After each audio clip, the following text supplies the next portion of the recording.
All right, good morning. I'm assuming everyone can hear me in the back. It's a lot up here, so hopefully it's a lot back there. So the title of the talk is Designing a Theme for Performance. I'm going to assume there's a bit of a mixture between designers that don't do any development and some designers that are doing some front-end development. So I'll be going over a bit mixture of the talk between those two types of topics. In my talk, I'm going to talk a little bit about my company, just really quickly, and about me, so you have the background of myself. And then I'll get into the why it's important. I think that's really critical for people to come away from these types of talks, to be able to sell it to whether they're clients or their bosses or executives, because it's one thing to learn how to do it, but if they're not going to give you the time to do it, that's another issue. So go through some tools that I've used over the years and even recently, and then reduce, reuse, recycle, which will make more sense when we get to that. And then also close out, assuming we have some time, with some trends, some internet trends, so you can get some more stats and find out more information. So about Endeavor, we're a new company. We were founded last year, just over a year ago. We're a distributed company. Most of our employees are actually in the New York, New Jersey office or area. No offices, we're distributed. I live out in Colorado, along with another employee, and our average experience is actually pretty high among agencies. Where average is actually 15 years. And the other thing about us is that we offer our employees a 10% open source time. So at least 4 hours a week, they're allowed to, or actually encouraged to contribute back to open source projects, develop speeches like this. But that's actually closer to 4 to 8 hours a week, because we give them another 4 hours to do internal things. Myself, I'm the president of the company. I do have a technical background, and I've been building websites actually for almost, getting closer to 20 years actually, and professionally for 18 years of that. I just moved out to Colorado, and here's some information. If you want to contact me, I'll be around obviously as well, but if you ever wanted to reach out and ask after the talk. Quickly, some of our WordPress clients. We are a new company. We're able to pretty quickly engage with some pretty large brands on their engineering side. And I'd like to open up with maybe some initial questions, but it's kind of a big room, so I'll kind of make some assumptions. But mainly for this slide, if you wanted to go and find these slides, there's a lot of links in this slide, and some of the links are even long, and even the bit.ly link was a bit long. But if you take a picture of it, it's just bit.ly/endeavor-design-perf, to keep it a little shorter. That way you can follow along or just get the links. I have all of it at the end as well. So first off, so why is it important? I wanted to go through a quick case study of a client of ours that we took on recently. And this first one is a video. I'll explain the video. It's on the right side, you're going to see the new site, the new improvements. And on the left side, you'll see the site as it was before we took it on. And it'll go to the home page, a channel page, and then an article page to give you an idea of kind of what an end user has to deal with if they were able to click right away as soon as they see the page load. And hopefully my Wi-Fi is good, but I can switch over to maybe the Yahoo for the. There we go. So on the right side, I already went to the home page. That's loaded. I'm going to go click on something. I'm going to go into the channel page, like I said. That's loading. This isn't super fast, but this was with just a few days of improvements on our part. It's already on the article page on the right side at this point. On the left side, you'll see it's actually on the channel page finally. And it's still loading the channel page. And in another few seconds, it will load the article page. Start to at least. And about 40 seconds into this, I believe it was, they were able to see 3 pages on the website.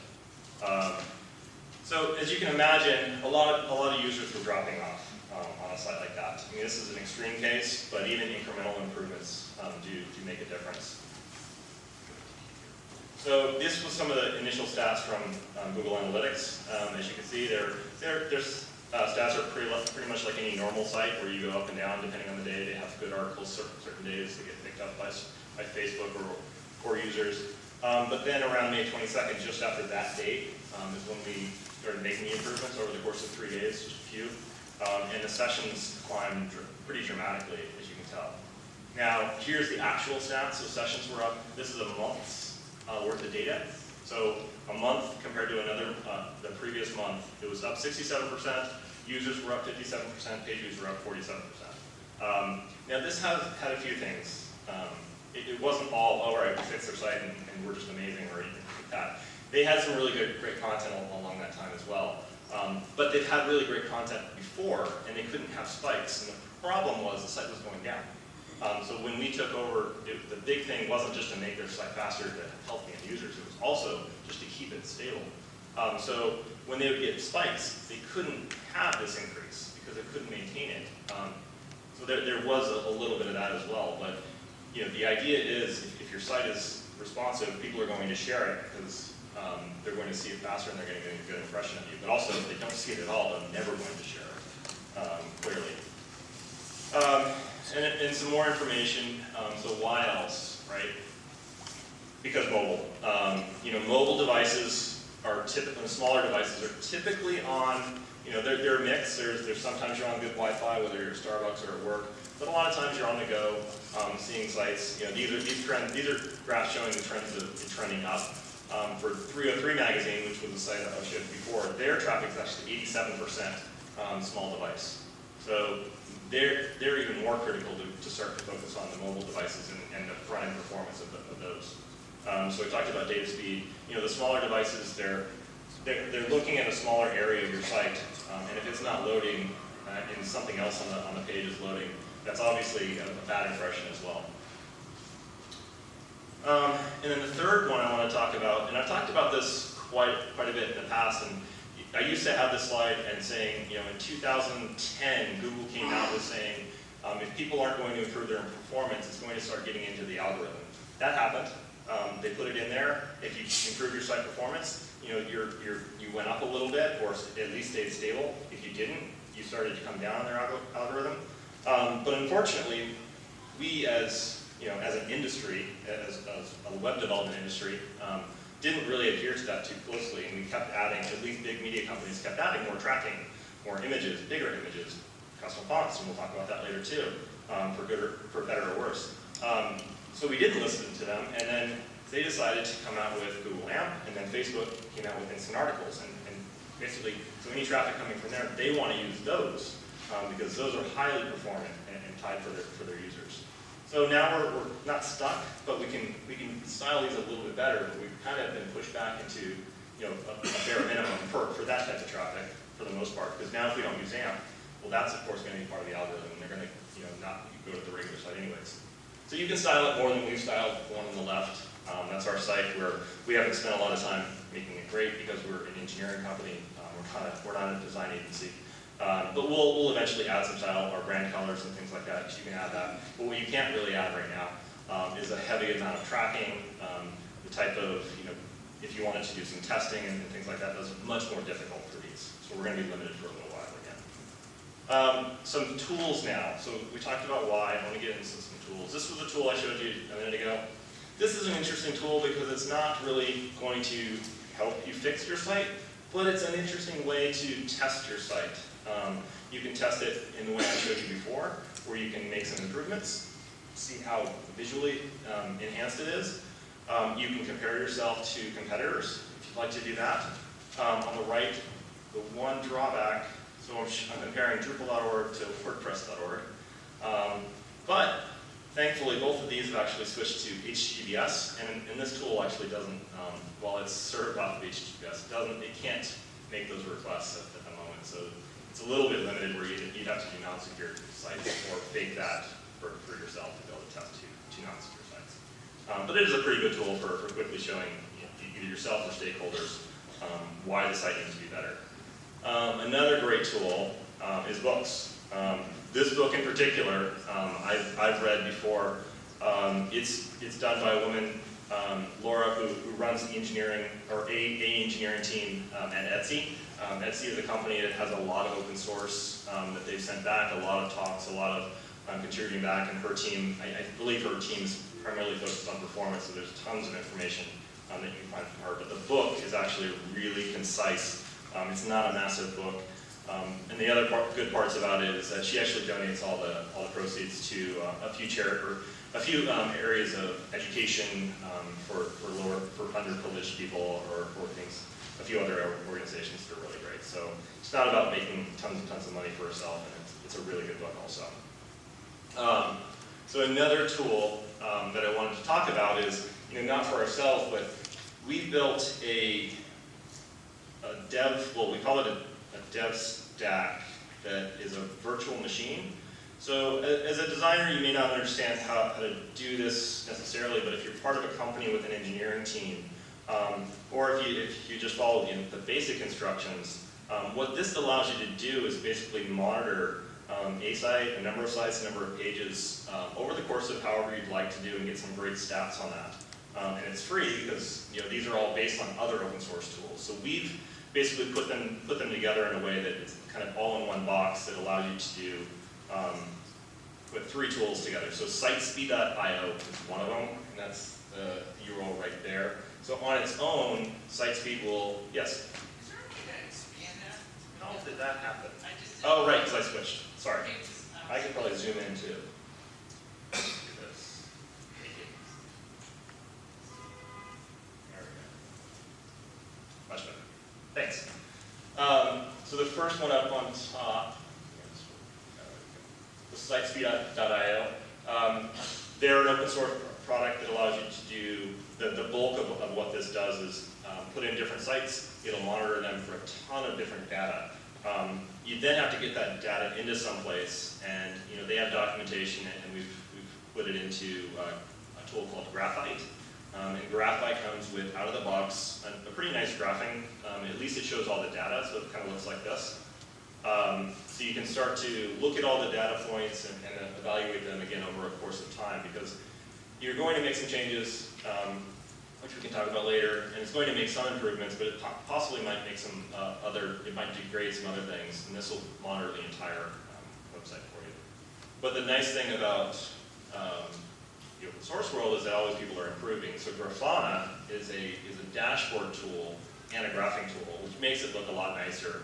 And you can take this tool and merge the data. You can do pretty much, if you're really into data, you can take the Grafana and monitor almost anything that you're putting the data. Because Sitespeed, it doesn't just do how long it loads. It tells you how many CSS files you have, how big the CSS files. Same thing for JavaScript. It'll tell you on multiple browsers, so you can test for Chrome, Firefox, even Internet Explorer. You can test third-party scores. So Google has a score, YSlow has a score. All those can be monitored as well. Too much for a talk like this, though, unfortunately. You can start here, and then there's links in this GitHub repository to actually go into it quite a bit deeper if you'd like. All right. So if you don't have the time to set that up, these tools do a lot of the same kinds of things. So these are tools that go from free up to paid in different levels. So I'll talk about each one of them a little bit. Pingdom and Statuscake are pretty similar with what I was telling you before. You can basically sign up to them. You can get quite a bit of free information actually out of both of those. The nice thing about them as well is they can do alerts. So they can alert you if your site's down, which is not about performance, but it would be kind of nice to know. You put in some URLs. You can monitor both the site speed, site weight for both of those two. Speed curve actually does quite a bit more.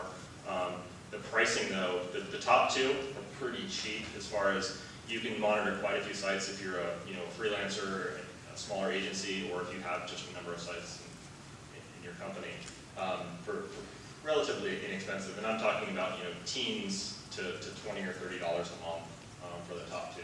Speed curve, I believe the last time I looked at the pricing, it goes up quite a bit more, but the graphing is pretty impressive to me.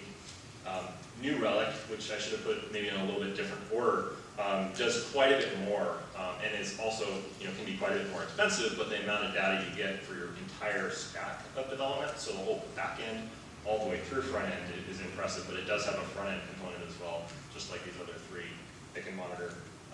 The big nice thing about New Relic is it actually monitors your actual users, so it's not just their servers, going out and looking and seeing how they do, but it's actual traffic, which is really is really key, because sometimes these other servers give a little bit different impression of your site. These three tools are things that you can actually use. So the first ones we're talking about monitoring and just seeing how things are going. But these are the three tools that are like, all right, I know I have a problem. I don't know what it is. I can use any one of these three. Go on there, they're web-based. I type in a URL, I hit enter, it does some monitoring, and it gives me some information. Some of the information that, for designers, that's specific is actually tells you, that your images might not have been compressed. Just because you're a designer doesn't mean that you're doing all the creative for your site, but you're the one getting blamed for, the images being too big. Well, now you can look at the page and see how big the uncompressed, photos are on the site. It'll tell you if you should be doing some lossless, or even if you should be compressing your CSS or JavaScript, if you have control over that. But it gives you a grade. Obviously A on the top of it is the best. Page speed on the bottom is pretty closely tied to Google's algorithm. As far as if you're getting a good grade there, you can assume that you're getting a good grade in Google's algorithm for performance. You can monitor if it's mobile or not as well.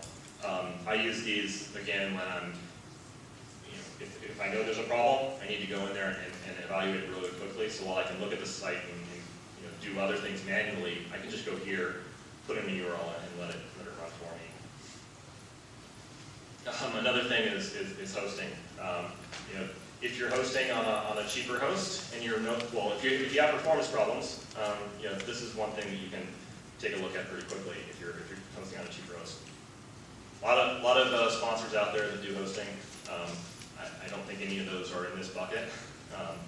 You can evaluate them differently, but it also depends on what you're trying to get out of the site. So you can pay for highly performant hosting. You can pay for solid performant hosting, and there's the pricing is going to be vastly different. But it doesn't mean that one's better or worse depending on their type of pricing. But when you're talking the lower tier, you're kind of getting what you're paying for. You're having performance issues. So getting into some of the things you can start doing. First off, as a designer, sometimes you have some control over this, specifically around the choice of using PNG, GIF, JPEG for all of your images, for how the look and feel of the site is factoring in. I'm actually not going to go into SVG and how to use them very often, but most sites have switched into using SVG for a lot of the creative aspects of the site, not the photos obviously, but a big reason for this is that SVGs are essentially code, that you can manipulate very easily. So a lot of the icons that we see today are the social icons and things like that are actually SVGs, and you can customize those along the way. This link is actually another session to talk about some of the pitfalls, because if it was perfect and we should be using them all the time, or there was no issues, then everyone would be using them all the time. But unfortunately, there's still some pitfalls around cross-browser and things like that they go into. The next thing is, as a designer, or designer and developer, if you have control over the site, as far as fixing the 400s and 500s, I'm going to skip that one a little bit, but that's essentially performance of your site and usability. The big thing around optimizing content, if you're in control of the UI, whether you're designing the UI UX for an initial client or a redesign, I'm talking about home pages tend to grow pretty quickly. They start out with a few images and articles linking from them, and then they grow to 50 pretty quickly on bigger sites. Everyone wants their stuff on the home page or channel pages.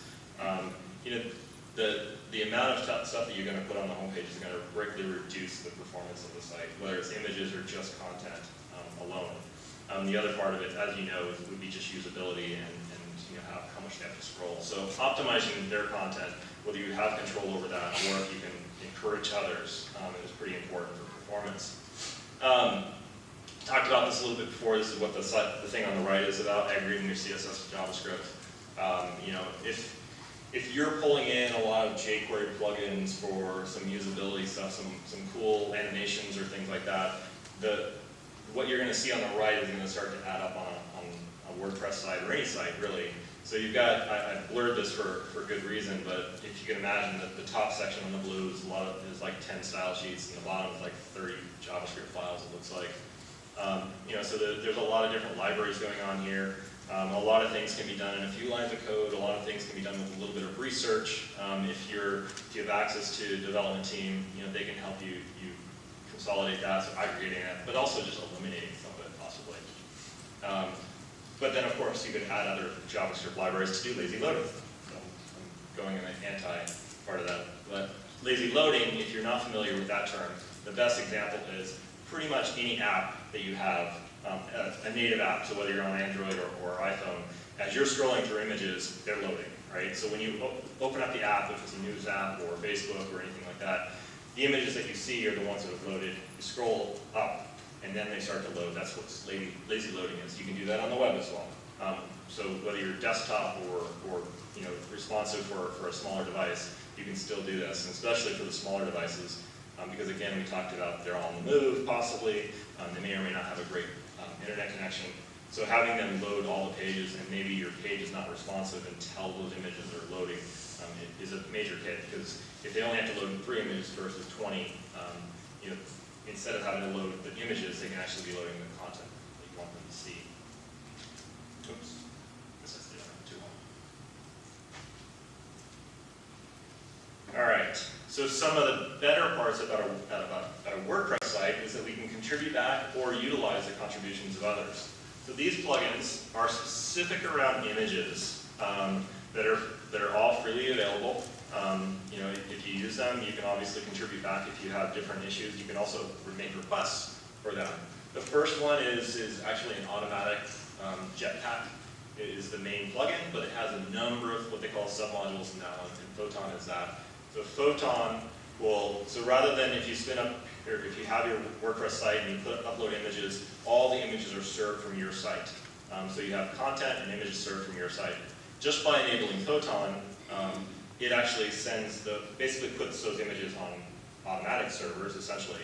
But it'll make one request for the image, and then every user after that will pull that image off of their servers. So if you envision the idea that rather than having so if you went from 10 users, let's just use small numbers, to 100 users in growth, you have one image that gets served from your site, not 100. And if you're doing it per second, per hour, obviously this becomes more important. But even for sites that don't have a ton of traffic, they're able to serve these images probably a lot faster and potentially even local or closer to the end user. So you're getting a performance boost just by that, even if you don't have a full ton of traffic on your site. Image Optimizer and Kraken those are plugins that they're going to be processing the image a little bit better, so they're going to be reducing the size for you. There's good documentation of both of those, but these are, and then Compressed JPEG does a similar thing. Kraken also does something similar to Jetpack if you want to serve it off of their infrastructure. But I would honestly recommend, that you potentially, or even Jetpack alone. If I was spinning up a new site, I would probably go with Jetpack alone initially because it can do the resizing for you. It can serve the images for you.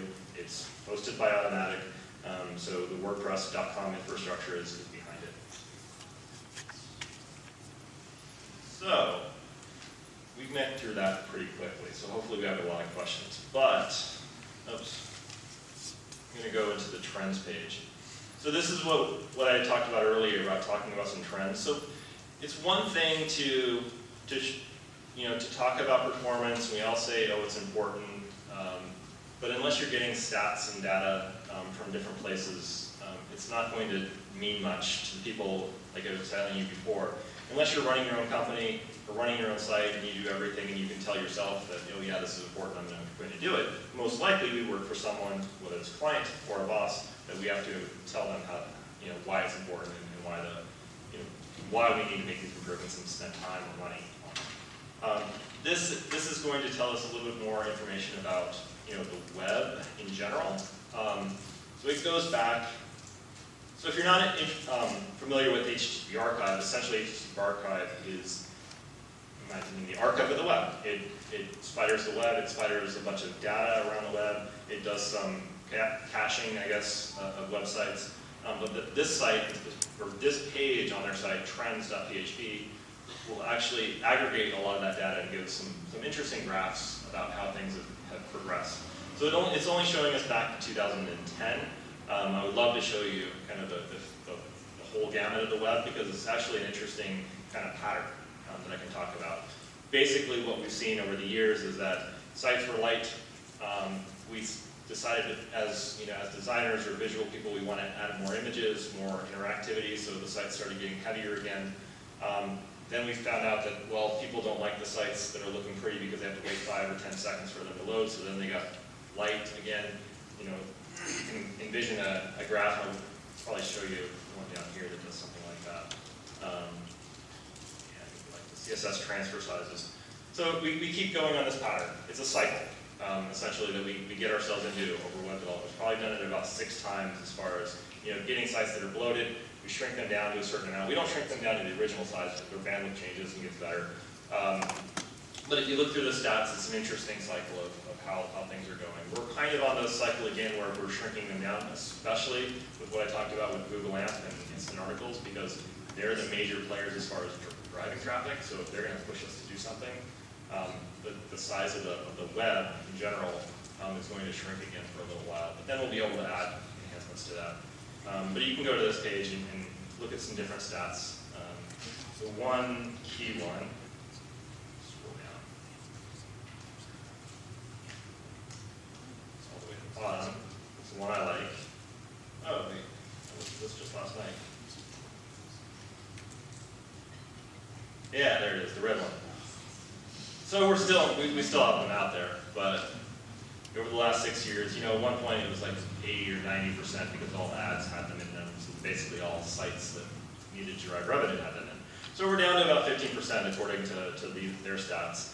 I'm pretty sure that these are still just advertisers, but hopefully there's not too many sites out there that do the splash screen. Not to negate Flash for performance necessarily, but just usability more than anything. The one above it is sites using Google Libraries API, so it's specific to Google. This is the idea that you're putting all your JavaScript files that we talked about before and serving them from Google. So similar to Photon, where you can say, why don't you serve my images? You can say, why don't you serve my JavaScript, so my site doesn't have to handle that. The next benefit of that is that if user A and user B went to someone else's site that did that, and then they go to your site, well, they've already got it cached. So they don't have to load that JavaScript library at all. So that's a big benefit, if you can handle that. And then sites with custom fonts. We've seen custom fonts growing over the years, which was a great thing for a while because they were replacing images. Then we saw custom fonts taking over body content, which is good if you really need your body content to look a specific way. But essentially, you're seeing sites with loading like 4 or 5 custom fonts. So now the fonts are actually larger than the images again. I talked about the cycle. So now you're seeing sites like, for instance, GitHub, which is more technical, they're switching back to system fonts again because the system fonts are actually getting nicer and cleaner. So that's something you could evaluate as a designer to decide, well, do I want all these custom fonts, or can I utilize, at least for maybe a Mac, let's say, or for if my traffic is all on mobile, those are going to have specific fonts that I might be able to utilize rather than a very specific custom font for performance specifically. So that trend might come down. So I think at this time, get to my question and answers.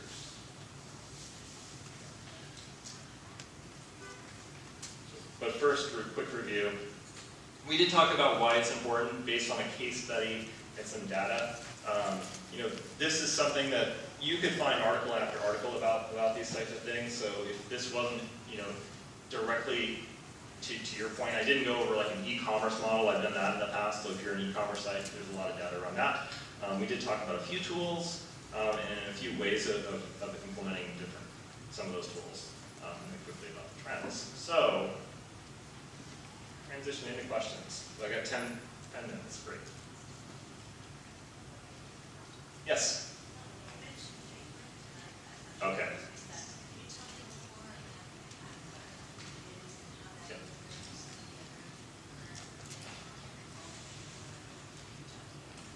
Yeah, I can. So I talked about Vagrant. So we actually do use Vagrant for development, the engineering development on our site. So that's why we used Vagrant for that one, the DevOps, or the performance monitoring in a box, we called it. There are tools for WordPress. There's one called BVV, which we've actually used. It's Vagrant, but it's a very specialized one for WordPress. It's an open source one. It essentially, rather than trying to serve an Apache web server or other Nginx or anything like that in MySQL on your physical machine, it encapsulates that in a certain layer so that if you ever had to get rid of it, you delete some files and then it's away, rather than your whole machine having to be rebuilt. And also you can have different versions on your laptop. So that's a little bit more technical. I can keep going, but that's what Vagrant's used for. It simulates an entire server infrastructure. Yeah, on one virtual. We use VirtualBox, so it's a VM, our virtual machine.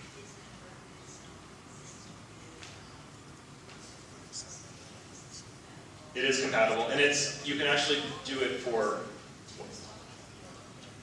So it basically it's similar to replicating a hosting environment, if you think about it that way. So that's just your base layer. So then you still install WordPress and still add your themes and plugins. So they're all going to be compatible, especially with BVB, because it's specifically kind of tuned for WordPress. Yes. You talk about tools for images, JavaScript. What about video? Like performance of video? So he asked about performance for video. So I haven't personally looked into video too much. As far as if I was trying to serve it, I tend to utilize third-party video software, or not software, but hosting capabilities, which are already, because the idea there is that they're going to do the compression, they're going to do the detection for a mobile device, for a desktop device. They're going to do the detection to see what the speed of that user is, and then deliver the right video for you. I have never built a video delivery system, and that's the only way I would know how to do kind of improve the performance. So Vimeo and a few others. Yes.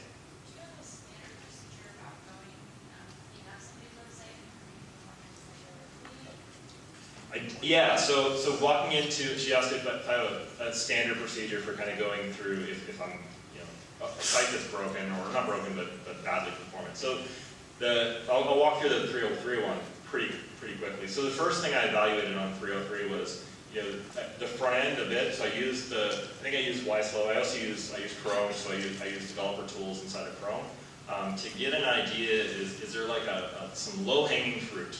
Because with anything, whether you're doing performance improvements or fixing usability, you want to fix the things that you can fix fast and that are really affecting a lot of users. So I try to find things that are really slowing the site down. So front end was kind of the key for that. When I looked at their front end, while it was slow, I didn't see anything that was like glaring. The image sizes were pretty big, but that wasn't something that I could fix across the board really quickly.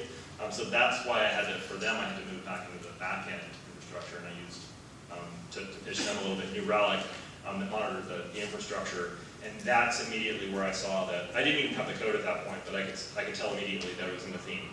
They used a premium theme that they paid for, downloaded it, installed it, and it worked for a long time. And then they got to the point where they have hundreds of thousands of pieces of content, and they actually had 1,000 pages. So they were using pages in an interesting way, basically. But the theme had loops of it would go through all the pages and then build widgets for each page multiple times. So it was having 20,000 queries on a page. So that was pretty low-hanging fruit. But you're going to find those types of things that try to look for whether you're using monitoring tools or something else that is a clear performance issue. Because I tell everyone, and everyone kind of knows this, you get 80% level pretty quickly. It's that last 20 or 10% that they're not a performance site in my opinion yet, but the amount of time and cost is going to take them a while to get to that point. Yes. You mentioned like offline servers like Photon. What's your opinion of CDNs like Cloudflare? Yes. Yeah, so we asked about my opinion on CDNs like Cloudflare. We use Fastly as well for other things. At this point, I don't know of a good reason necessarily to not use a CDN because they're free. Like Cloudflare has a literally free level that also gives you HTTPS for free. So you're getting an instant boost in performance. The other nice thing about CDNs, which is outside of performance, is security. So because they're serving so many sites, the reason that some of them are doing it at a free level is because they sell security on the side as well, but they're giving us some help on security. So if there's an attack, if there's a vulnerability, which is pretty key, whether it's WordPress that gets it released and you can't update your plugins fast enough or your core fast enough, they'll already put a layer in front of that, just like a lot of the hosting companies, but it's an extra layer. So even if you haven't updated your security possibly, and it's a well-known threat, they'll basically eliminate that on top of the performance. So CDN is one of those things where I would definitely say that's almost a no-brainer. It does take some extra configuration. So whether it's your system administrators or your development team, but there's a lot of information out there, especially with WordPress, to enable that and do it the right way. Yes? So when you're doing performance testing or monitoring, are you setting like a performance budget that you want to hit, or does that come from the client, say, or how do you establish those exactly? So yeah, I mean, I've read a lot about performance budgets, and we, as an agency, haven't been asked to do that for our clients. We've set it. So we've set it for our own site, but our own site doesn't have a lot of images, so we're hitting it. That's one of those things where the client or the product team has to be working in collaboration. We were actually talking about that offline a bit, where yeah, you need that. So a performance budget is essentially what it's costing us for this performance hit, because you can evaluate as whether you're doing new design development, or if you're trying to improve things by, all right, I want to cut this section of the site. Well, that could have a cost. By let's say we're going to take away the buy now button, or as a simple thing. So that's going to take a cost, but it might have a huge improvement on performance, which will add to the budget. So there's a lot of things you have to evaluate there.